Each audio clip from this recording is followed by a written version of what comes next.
with our attention and using our hands, it helps us to focus our attention on Kundalini and keep it stable. So let's do it all together.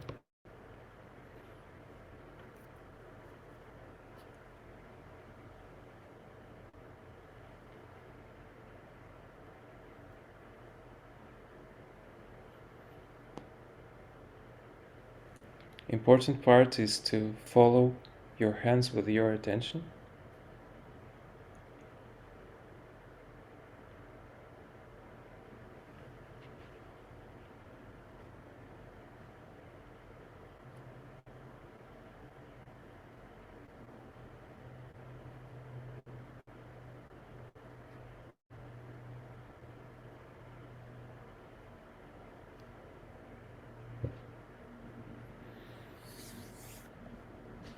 Now let's keep our eyes closed and our position relaxed. Our hands are open on our lap. Those who are doing foot soak today, please put your feet in the foot soak bucket. And those who are without foot soak, just stay in your position.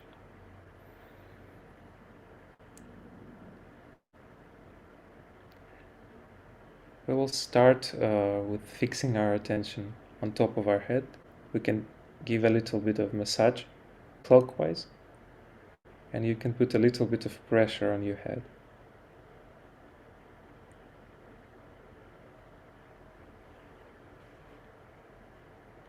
And try to keep our attention throughout the meditation on top of our head.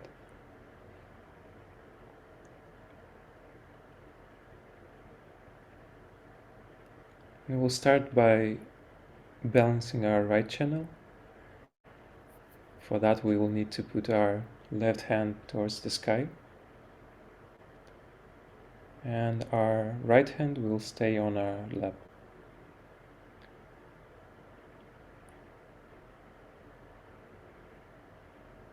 We will ask inside, we'll request our energy Kundalini, Mother, please balance my right channel.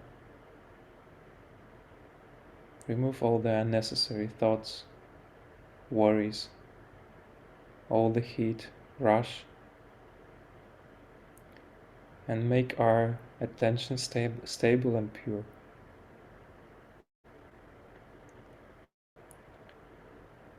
In this state, we're just gonna meditate for some time. Keep your attention on top of your head and notice the difference on the right palm and in general on your right channel. Please remember that we are not doing any effort, we are not imagining anything. We're just allowing the energy to balance the channel.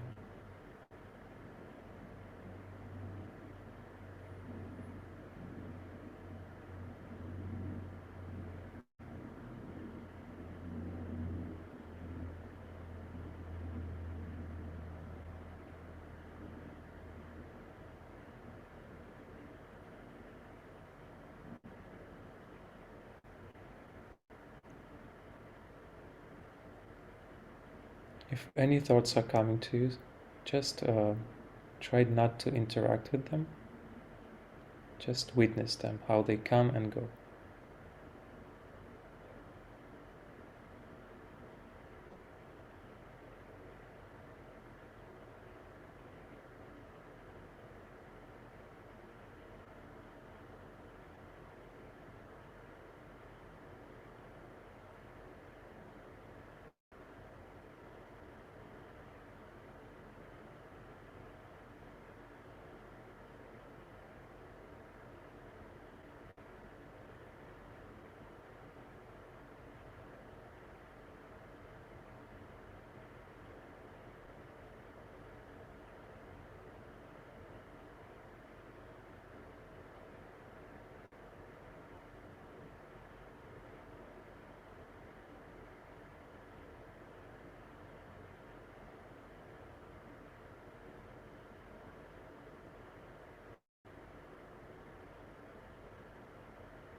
Okay, great. We can put our left hand back on our lap. And now we'll move on to the left channel. For that we'll put our right hand towards the earth, towards the ground. And left hand stays open on our lap. And again we'll request our energy kundalini to help us. Mother, please balance our left channel.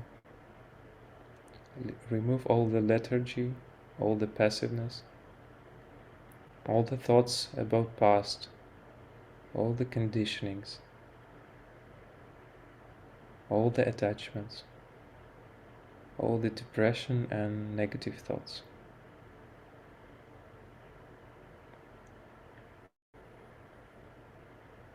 And we'll remain in meditation for some time.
Good, we can put our hands back.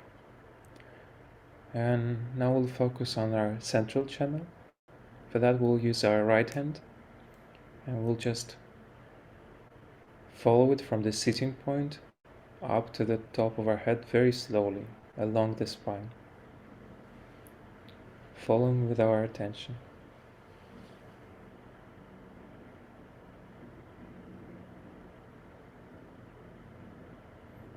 We'll do it 2 more times.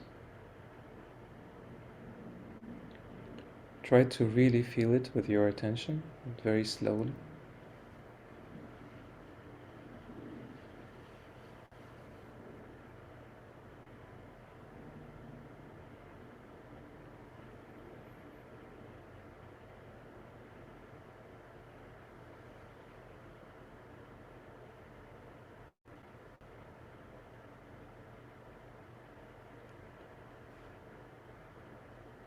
Now we can put our hands back. And today we'll be focusing on our Agya chakra, which is the 6th chakra, located on the forehead. Let us slowly bring our attention to the forehead. We can put our hand there, right hand.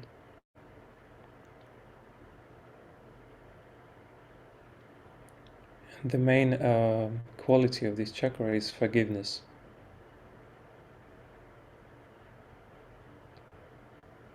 So let's say completely honestly and sincerely inside that I forgive everyone and I forgive anything.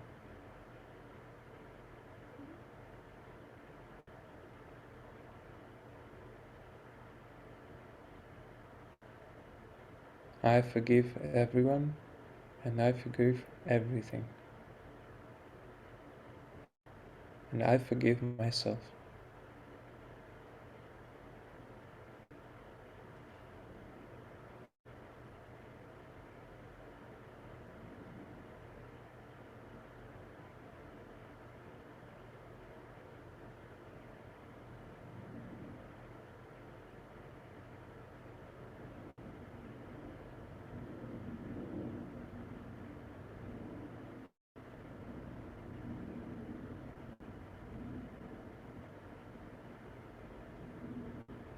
we can request Mother Kundalini, please release all the tension from our Agya chakra. Please teach us how to truly forgive. Please remove all the conditionings, all the unnecessary thoughts, doubts, all the judgment of others, and make us our Agya clear and pure.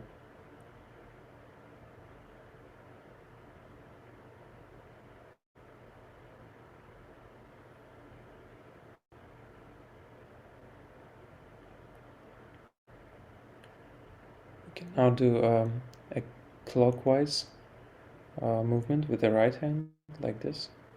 So if you look at yourself, you are considered the clock, and we're going clockwise. So from the right to the left. And after some time, we release it to the Mother Earth or to the foot soak.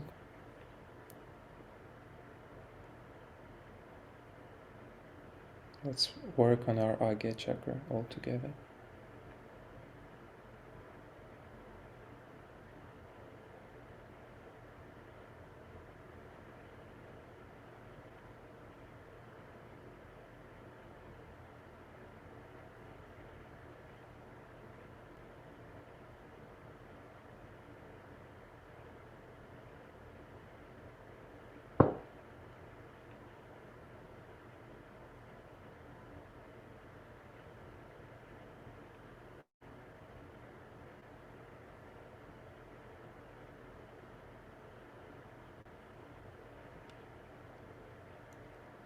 Good, now we will focus on our back Agya chakra. So Agya chakra has front aspect and the back aspect. We'll put our right hand to the back of our head. And here we're gonna request our energy Kundalini. Mother, please forgive all of our mistake that we made knowingly or unknowingly. Please forgive us.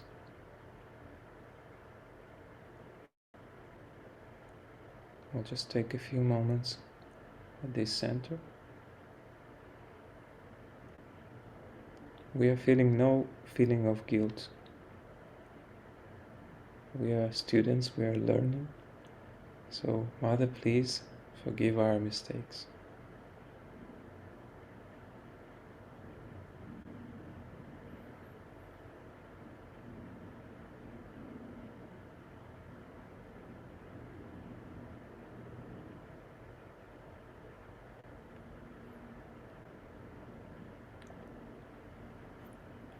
Good.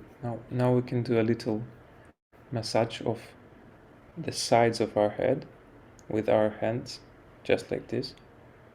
We put our palms to the sides of our head, and with a little bit of pressure we can do a clockwise massage.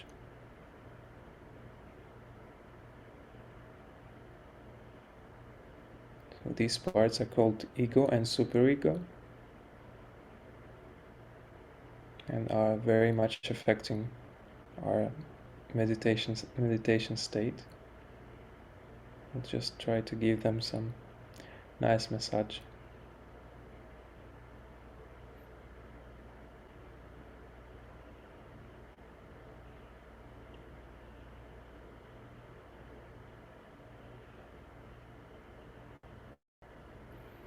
Okay, good. And now let us all recite the Lord's Prayer inside of us. Whoever knows the Lord's Prayer. Let us try to be absolutely sincere and honest in this.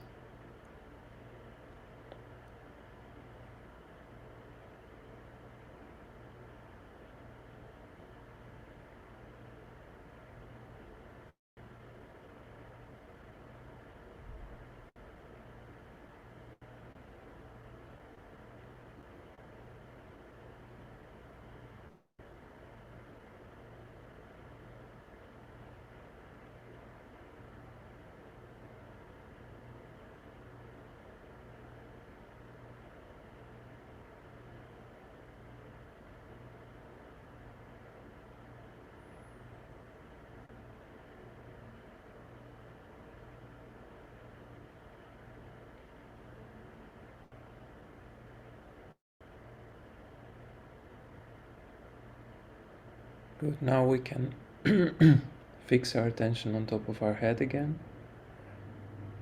Try to feel it there. And in this state, we're gonna meditate for some time.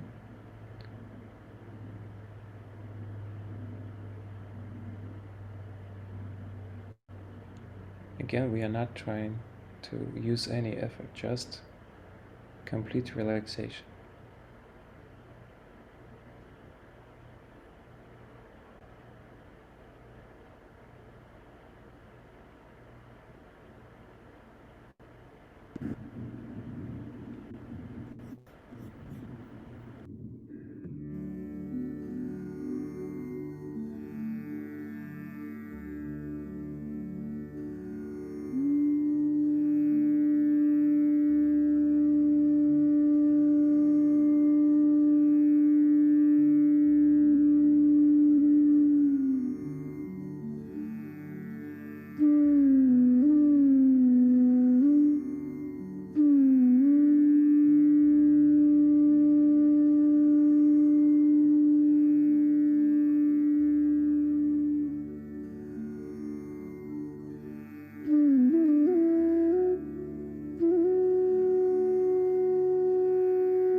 Let's remain in meditation, silent meditation, just for a few more moments.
A few more moments of silence. Let's remain in meditation.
We can now slowly rinse our feet, whoever is doing foot soak, and discard the water.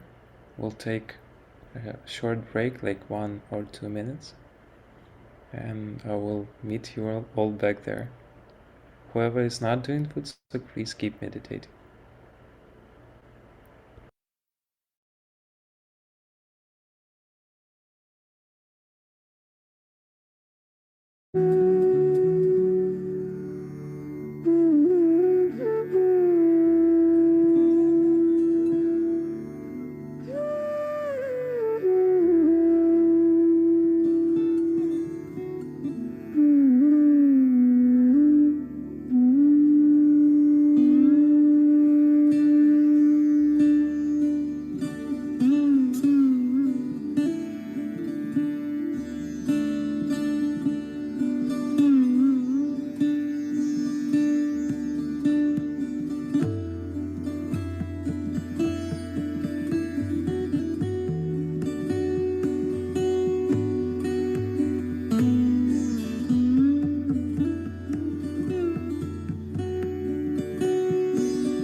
Okay, great. I hope we are all back from the food soak.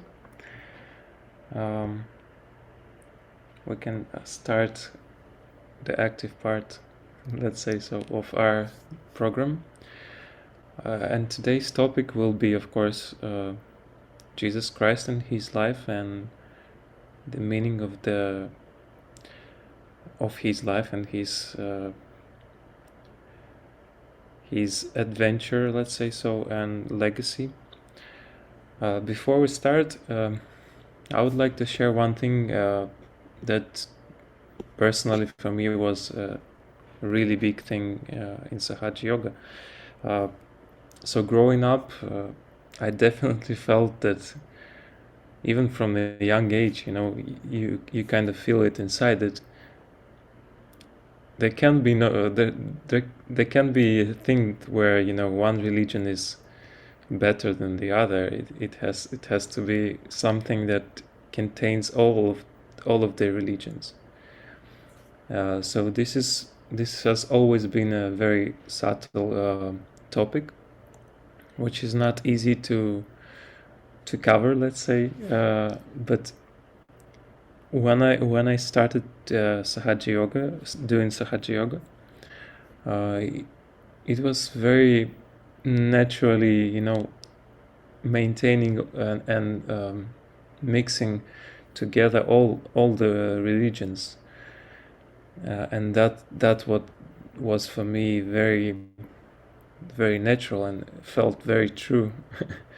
That we have to accept the best and most genuine parts of all the religions, and it has to be a one religion. So definitely Sahaja Yoga gave me this, and I see it during these years. It's very nicely accommodating Muslims, Christians, Hindu, and many other religions. That is really great part of Sahaja Yoga.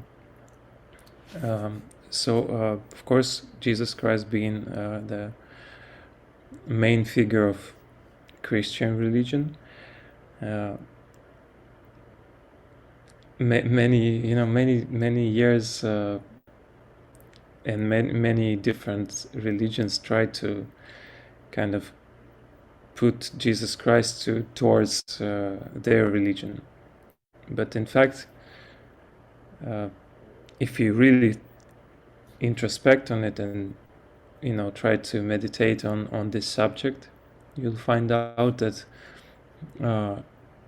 Jesus Christ's life had much more global intentions and much more global meaning, which will later on we'll watch a beautiful talk of Shimataji describing this.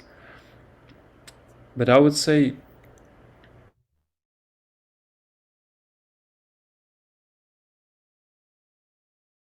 an evolution. So just some information. In Sahaja Yoga, we do believe, and we have, let's say, this understanding that during the human evolution, from the very very early stage, there have been incarnations, as we call them.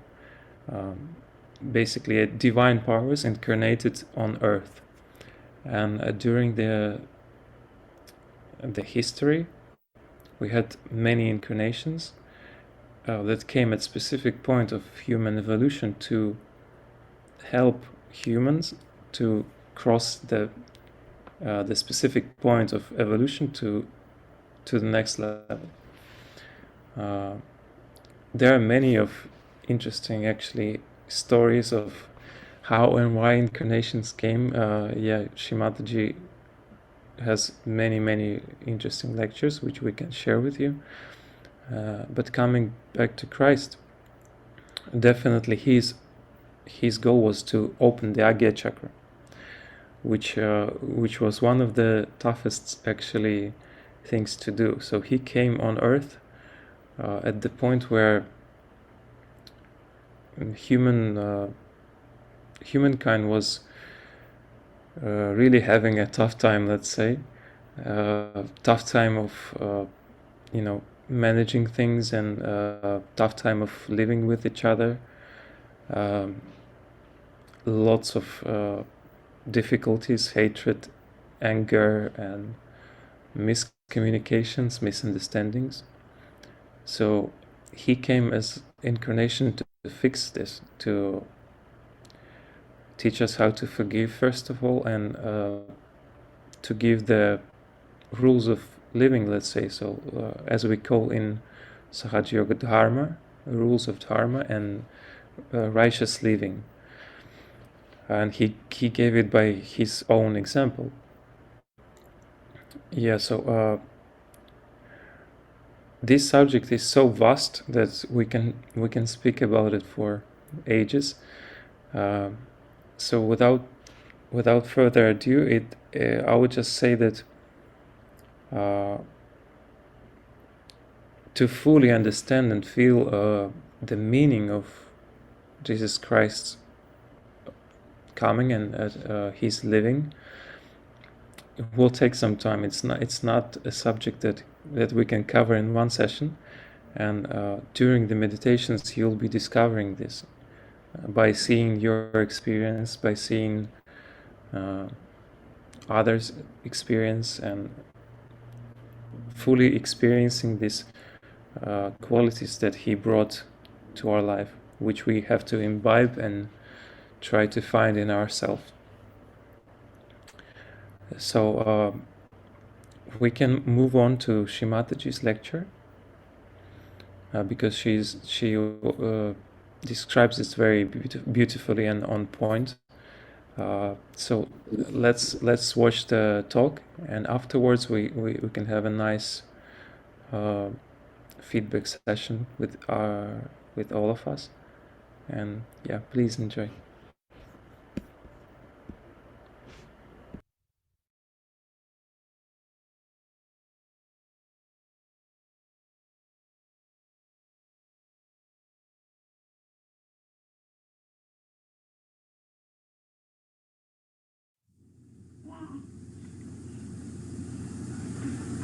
Christ's work was very unique.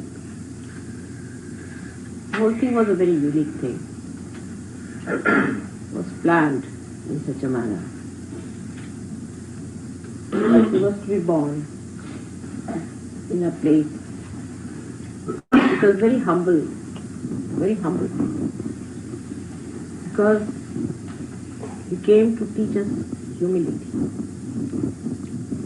The word teaching in the English language means telling about it, talking about it. But when I say teach, I mean create, to activate within us humility. Actually, he came on this earth, first of all, to create a space within us, by the Agya Chakra, by removing the hurdles of the ego.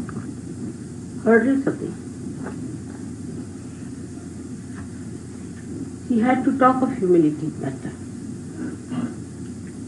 because Romans were ruling, and they were very arrogant, very crude, uncouth, underdeveloped, we should say, not at all evolved. So this ego of Romans affected everyone whom they ruled. Because when you have somebody as an ideal before you, and always people see who dominates them, and then such person becomes their ideal. So you start imbibing that kind of a character within yourself.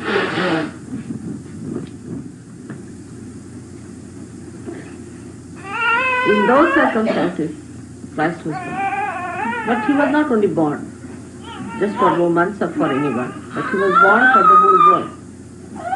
Because ego had started growing in humanity at that time, and had developed quite a lot as far as the Romans were concerned. And that demarcated the way human beings were going on. So they had to be controlled first of all. And Christ had to come at a time where a balance.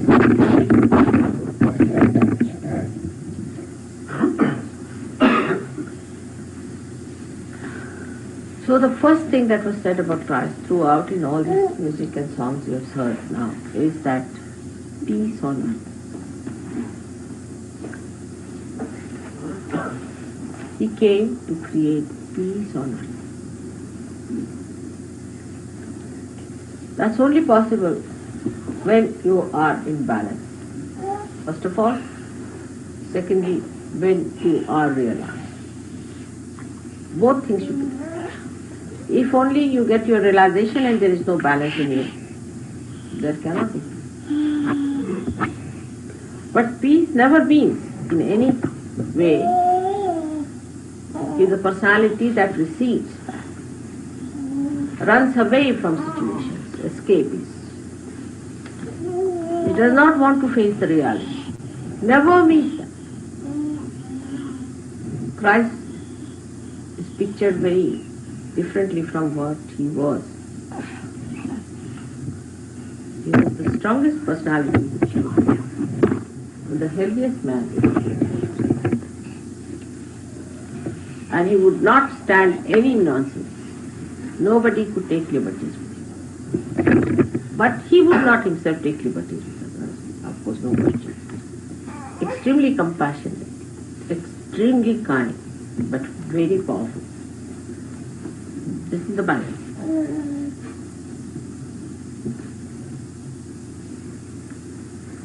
So he came on this earth to create peace within us. On this earth there is no peace. Why? What's wrong? It's only the human beings around. Where is peace? Within yourself.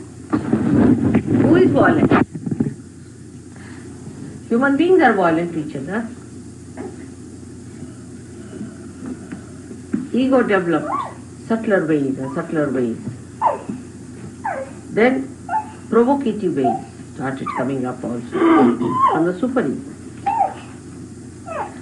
Sly methods from the super ego. The conflict started. And at that time, to overcome that conflict, the best thing was to create a space in Agya, in the center, in thoughtless awareness. That's how Christ had to come on this earth. The birth is very, very symbolic. Because he is nothing but Chaitanya, he is nothing but the word, as you call it, Logos. I don't know what all words you have got in language. The Shabda, as they call it, the Omkara. He was to be born in this way because he had no body.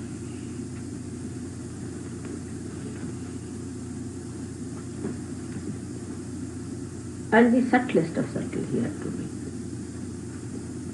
Because the work was very subtle, sukshma. That's why he was born like that. It's very poetic to see him lying down in a manger. That look at it. Now see, a little child put in the manger, no comfort. Can there be a comfort in a manger? Think like that. All the Christian nations are after their comforts. Aren't we? What we think is not comfortable, it should be comfortable. Christians should never seek comfort. That is one of the messages of Christ's birth.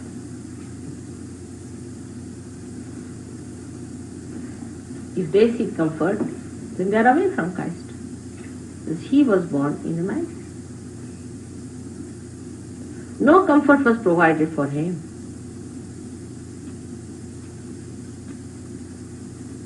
But that doesn't mean that you should assume some sort of a funny habitation. It doesn't mean that also. I mean, I have to tell the other side of it, you see. Copying him is not the way. It's not the way by copying him that you will become Christ, but by imbibing his qualities within you.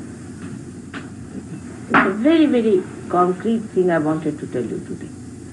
It's nice to talk of Christ's birth, be happy about it, sing songs, go into a mood like that, but really I tell you, it's a very symbolic thing for all of us to know that he slept in a manger. What about Christ within us? You are not going to be happy with yourself,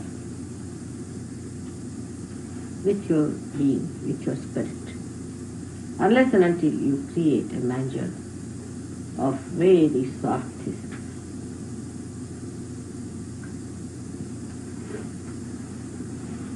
You yourself, you are not going to enjoy it. You are creating a beautiful manger for Christ. To create the peace on earth. We have to be peaceful. To be peaceful, one has to be humble. This is the message of Christ. Humble.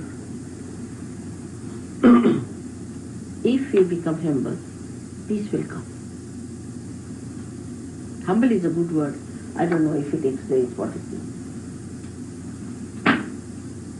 Humble means not asking for your own comfort, but comfort of others. And Christ came on this earth to expand your present. So Christ, who is the present Christ, today, who is born in you, is to be looked after. Is not the Christ of the Bible, but the Christ of your heart, which is born within you, is to be looked after.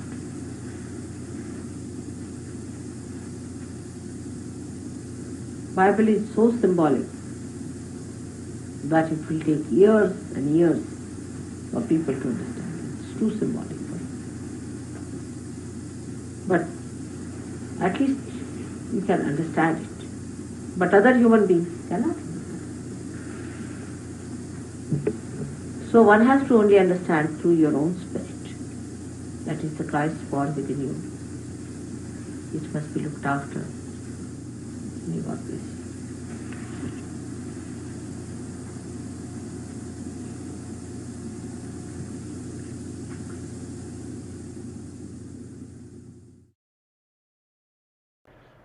Let's remain in silent meditation for just a few moments.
we can slowly open our eyes. And before we start sharing our experiences and having a lovely chat, let's raise our Kundalini and do the bandhans again, all together.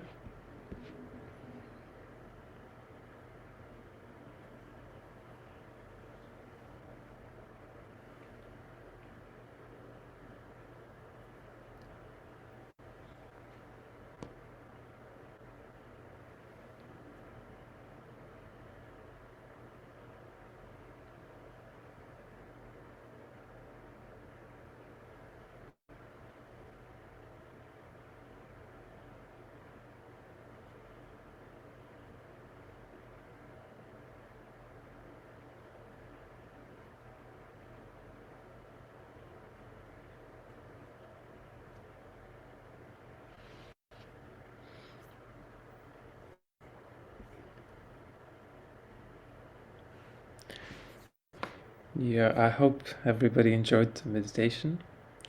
And now we can all switch on our videos and have a sharing session, as we call it. It doesn't have to be connected to Christmas or Christ, of course, but yeah, it would be nice to hear your experiences with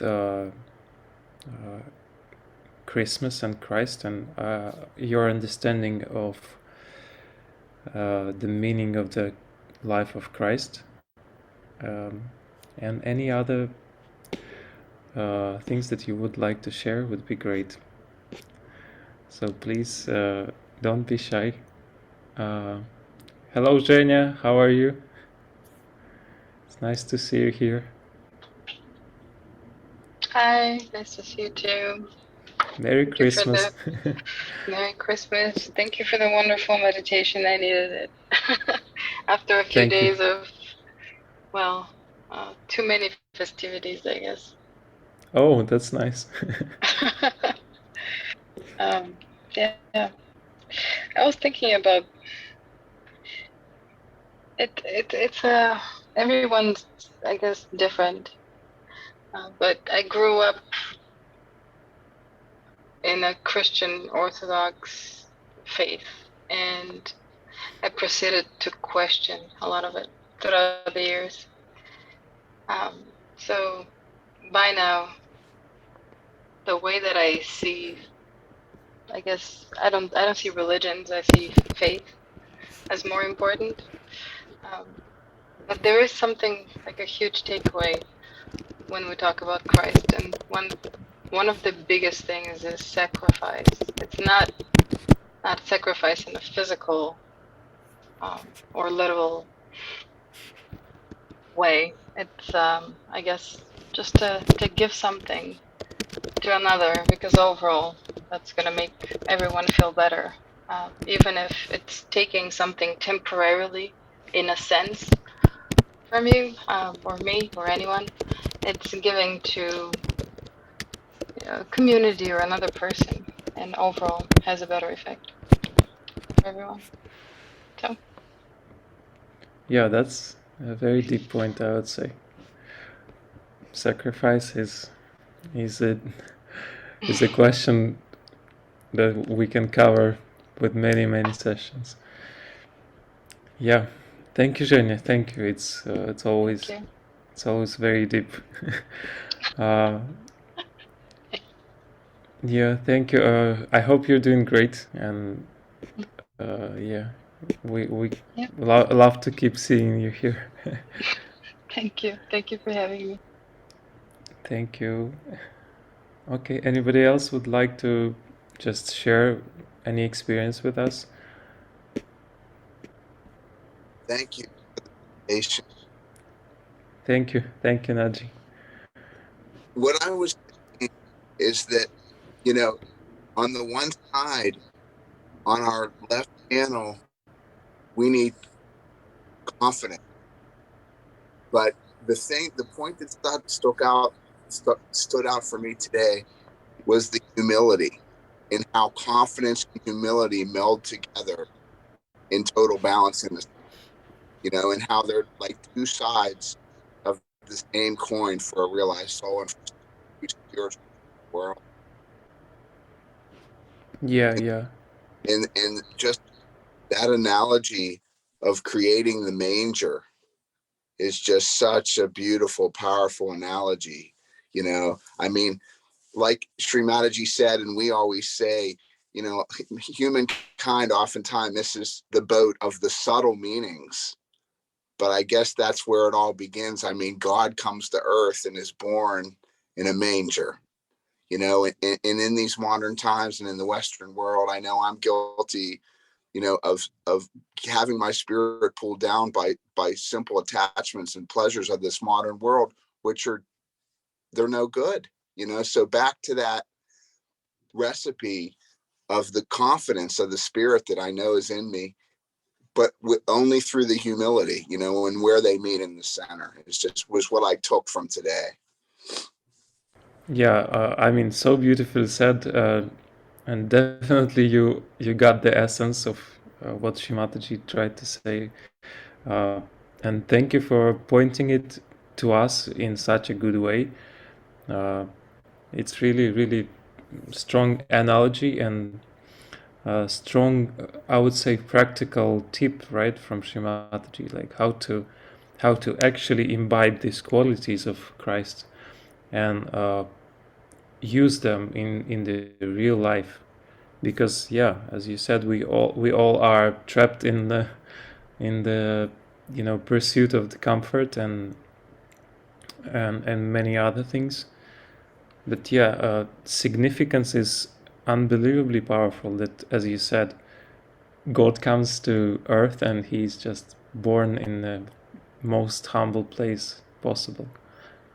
uh, that has to be a lesson for all of us. And yeah, just by thinking about it, it makes you really humble, isn't it? Right? It just by truly like feeling this, it makes you really humble. So yeah, I think we can use that to remind ourselves whenever we lose this humility. Yeah, thank you so much, Naji. It's very nice. You said it so beautifully. Thank you. Anybody else is willing to share with us?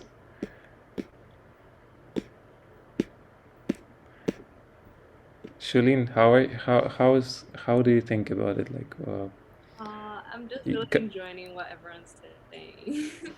yeah, that's true. I enjoy it too. But it's interesting, coming from China, it's just like a different perspective on this. Uh, I'm not very familiar, like, what is the main religion and the dominant religion in China, but it would be interesting to hear your interpretation of that. Yeah, actually, like, humbleness is always part of the culture. A lot. I would say it's really imbibed in everyone's lives towards the elders and I guess towards other people as well. But in the modern times, it kind of get twisted a little bit that sometimes it's fake. But I would say like in Sahaj, I feel like you have that genuine humble. It's not like I also really enjoyed. Sorry, I don't remember his name, but the previous sharing about like humble and confident comes hand in hand. It's Yeah, like being humble and then that peacefulness, it gives you a very like stable and like grounded feeling that you're not really shaken by anything. So yeah, I really like, I would like to have that kind of feeling like throughout all the time. And like, but when you see people that are like floating and being egoistical, it's really like a feeling of floating. You're like, oh, trying to reach high and like look big, but it's really shaky. So yeah. that's true. Very beautifully said as well. Yeah, it's it's shaky. It's because it's fake. That's true. Uh, yeah, but genuine humility is is really rare to come by. Let's hope it's gonna become much more often seen in all of us. I guess when you feel it, it's like something that you don't really want to let go. Or once you experience it, you notice yourself in your feelings. So That's true. That's true. Yeah. The only thing I would say is the the thing that I've experienced, it comes and goes if you don't care about it. If you don't like look after it, it comes and goes. So yeah, it's a great reminder to have, inside our system, that yeah, God came on earth and was absolutely humble and the most simple man, in a good way. So we'll try to be like this as well.